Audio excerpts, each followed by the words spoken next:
Maladie génétique héréditaire, la drépanocytose affecte les globules rouges et entrave la bonne circulation du sang, provoquant ainsi de nombreuses complications aux conséquences souvent lourdes. C'est le cas de Déborah et Grace, deux jeunes nés des parents porteurs du gène responsable de la maladie. Ils nous expliquent ici leur quotidien marqué par des douleurs soudaines et intenses appelées crise drépanocytaire. C'est vraiment compliqué de vivre avec la drépanocytose.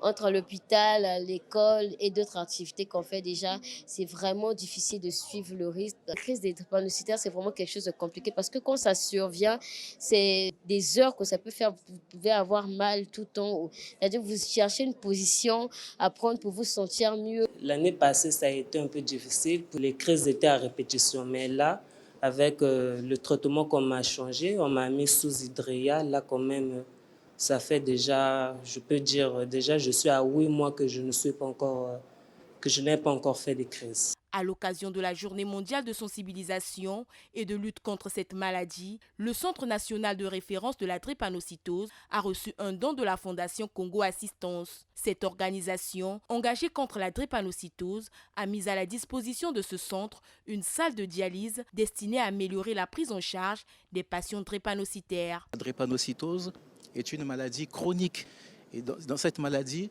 il y a une anémie chronique. Donc ce sont des sujets qui font plus facilement les maladies rénales que d'autres personnes. Donc c'est bien d'avoir une unité de dialyse ici parce que les sujets drépanocytaires, on peut dire à 70-80%, ils sont condamnés à avoir des problèmes d'insuffisance rénale.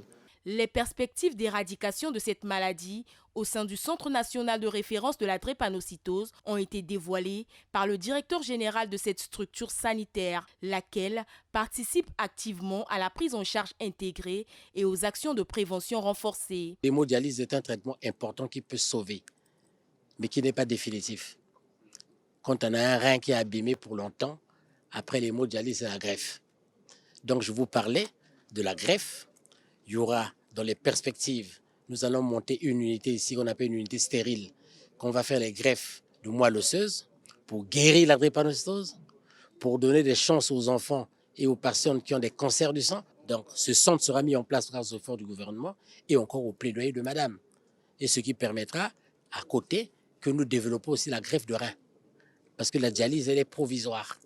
La Journée mondiale de lutte contre la drépanocytose est célébrée cette année sous le thème « Prévention de la transmission intergénérationnelle du gène S ».